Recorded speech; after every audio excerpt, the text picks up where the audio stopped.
দেখুন গুড় দেওয়ার পর 5 মিনিট পরের অবস্থাটা দেখাচ্ছি। গুড়টা পুরোপুরি গলে গেছে। এই ফুটন্ত গুড়ের মধ্যে আমগুলো সিদ্ধ হয়ে যাবে, আমি টেম্পারমেন্টটা বেড়ে যাবে, আমগুলো আস্তে আস্তে তৈরি হতে থাকবে আর আমার দানাগুলো গোটা গোটা থাকবে সমস্ত রান্নাটা। এরপর আমি লো টু মিডিয়াম হিটে করছি।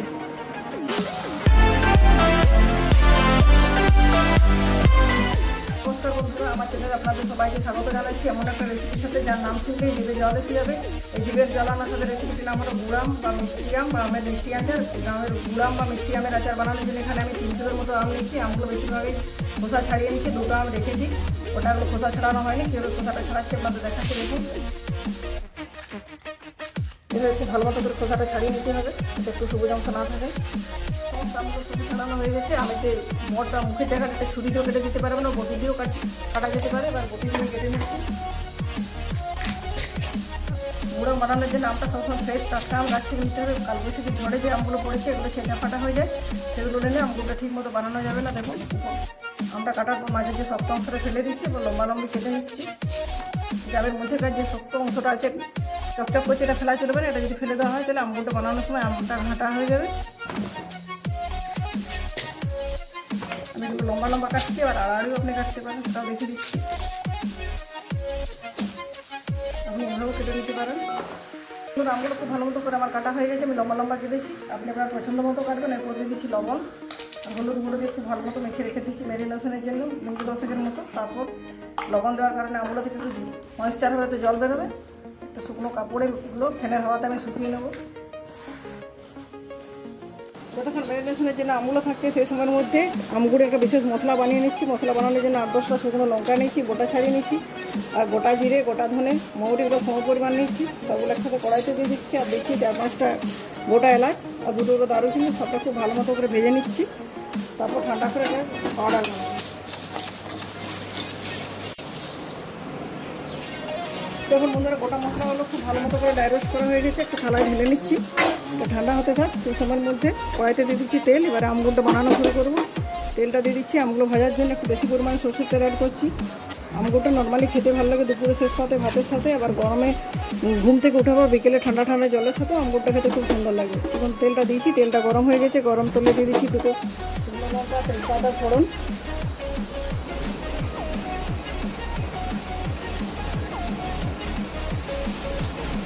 আর দিয়ে দিচ্ছি 1 চামচের মতো কালো জিরে। এখন ফোড়নটা খুব ভালো মতো করে ভাজা হয়ে গেছে। তেলটাতে ধোঁয়া হচ্ছে, ধোঁয়াটা গরম তেলে লবণ হলুদ মাখিয়ে জল ঝরিয়ে ফেনা হওয়া শুকনো করে রাখা আমের টুকরোগুলো দিয়ে খুব ভালো মতো করে ভেজে নিচ্ছি। আমি এই রোদ্দুর নেই, তার জন্য ফেনার হওয়া শুকালাম।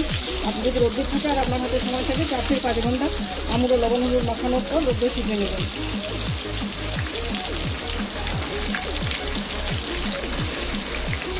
দেখুন বন্ধুরা, আমটা 4-5 মিনিট ধরে খুব ভালো মতো করে ভেজে নিচ্ছি। আর ভাজবো না, আমটা একটু নরমও হয়ে গেছে, কালারটা চেঞ্জ হয়েছে। এরপর যদি আর একটু আমটা সিদ্ধ করি তাহলে আমগুলো বানাতে গেলে আমগুলো গোটা থাকবে না, দানাগুলো ভেঙে যাবে। এরপর এখানে দিয়ে দিচ্ছি গুড়। আমি ভেলি গুড় নিয়েছি, 1.5 কিলো গুড় এখানে ব্যবহার করছি। আমাদের যেহেতু টক আছে, যদি মিষ্টি আম হয় সেক্ষেত্রে 1.5 কিলো আমি 500 গুড় লাগে। গুড়টা দিয়ে খুব ভালো মতো করে মিক্স করে নিচ্ছি। দেখুন গুড় দেওয়ার পর 5 মিনিট পরের অবস্থাটা দেখাচ্ছি। গুড়টা পুরোপুরি গলে গেছে। এই ফুটন্ত গুড়ের মধ্যে আমগুলো সিদ্ধ হয়ে যাবে, আমি টেম্পারমেন্টটা বেড়ে যাবে, আমগুলো আস্তে আস্তে তৈরি হতে থাকবে আর আমার দানাগুলো গোটা গোটা থাকবে সমস্ত রান্নাটা। এরপর আমি লো টু মিডিয়াম হিটে করছি। দেখুন বন্ধুরা, ফিরে এলাম 24 মিনিট পর। 40 মিনিট সময় ধরে আমগুলো গুড়ের সাথে সিদ্ধ হয়েছে। আমগুলো দেখুন কি সুন্দর সিদ্ধ হয়েছে, ট্রান্সপারেন্ট হয়ে গেছে। এরপর এখানে দিয়ে দিচ্ছি 1 চামচ চন্দনী পাউডার। খুব বেশি দেওয়ার প্রয়োজন নেই, বেশি দিলে তেতো হয়ে যায়। আমগুলো মোটামুটি আঠালো খেতে ভালো লাগে, যেন এটাকে আঠালো এবং সুস্বাদু করার জন্য দিয়ে দিচ্ছি 300 গ্রামের মতো খেজুর। অপশনাল, আপনি চাইলে দিতেও পারেন, নাও পারেন। স্বাদটা যেমন 1000 গুণ বেড়ে যায়, সেরকম এটা আঠালো হয়ে যাবে খুব তাড়াতাড়ি। আর প্রিজারভেটিভের জন্য এখানে আপনি ভিনিগার দিতে পারেন, 5 রস থাকলে দিতে পারেন। আমি ভিনিগারে অ্যাড করবো। আর যদি আমটা মনে হয় টক কম আছে সেক্ষেত্রে স্বাদের ব্যালেন্সের জন্য তেঁতুলের কাপ দিতে পারেন। আমি এখানে তেঁতুলের কাপ ব্যবহার করছি, এটা কালার করার জন্য। আমার কালারটা একটু ডার্ক হলে ভালো লাগে, জন্য 2 চামচের মতো তেঁতুলের কাপ দিব।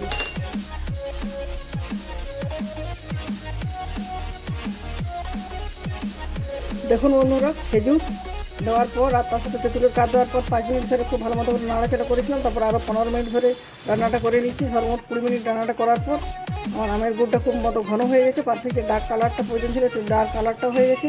আর এই প্রিজারভেটিভের জন্য দিচ্ছি 1 চামচ ভিনিগার, সেটা আপনাদের দেখানো হয়নি। ভিনিগারটা দেওয়ার পর আরও 5 মিনিট রান্না করে নিচ্ছি, তাহলে এটা আরও ঘন হয়ে যাবে। তারপর আমি এখানে অ্যাড করবো ভেজে রাখা গুঁড়ো মশলা।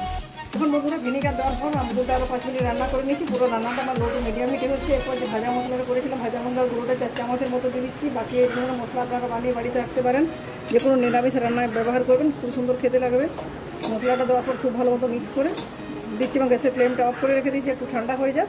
তারপর সার্ভিং বলে সার্ভ করে দেখাচ্ছি কি সুন্দর হয়েছে। আপনারা অনেকেই বলে থাকেন আঙ্গুর বাড়িতে খুব ভালো মতো বানানো যায় না, দোকানের মতো হয় না। কীভাবে বানাবে এবং কী কী উপকরণ ব্যবহার করলে বাড়িতে বানানো আঙ্গুর বা গুড়ামের আচার বা মিষ্টি আচার দোকানের চেয়েও বেশি স্বাদের হয়, সেটা জানতে হলে অবশ্যই বন্ধুরা আমার ভিডিওটা প্রথম থেকে ধৈর্য ধরে দেখতে হবে। দেখুন বন্ধুরা, গুড়াম বা আমের মিষ্টি আচারের জন্য যে স্পেশাল ভাজা মশলাটা বানিয়েছিলাম সেটা দেওয়ার পর 5 মিনিটের মতো ফেলে নেওয়া রেখে দিয়েছিলাম একটু ঠান্ডা করার জন্য। এবার দেখো একটা সার্ভিং বোল নিয়েছি, সার্ভ করে দেখাচ্ছি। দেখুন কিন্তু চটচটে হয়েছে। গুড়াম বা আমের মিষ্টি আচার চটচটে বা আঠালো হলেই ভালো লাগে। এটা ঠান্ডা হওয়ার পর আরও জমাজমাটি হয়ে যাবে। বন্ধুরা আমার আজকের রেসিপিটি অবশ্যই আপনাদের ভালো লাগবে, আমি আশা করছি। ভালো লাগলে লাইক, শেয়ার এবং চ্যানেলটি সাবস্ক্রাইব করে পাশে থাকা বেল বাটন অন করে দেবেন আমার চ্যানেলের সমস্ত ভিডিওর আপডেট পাওয়ার জন্য। কমেন্ট করে জানাবেন কীরকম লাগলো। আজকের মতো পর্যন্ত, পরের দিন দেখা হবে নতুন কোনো রেসিপির সাথে। ধন্যবাদ।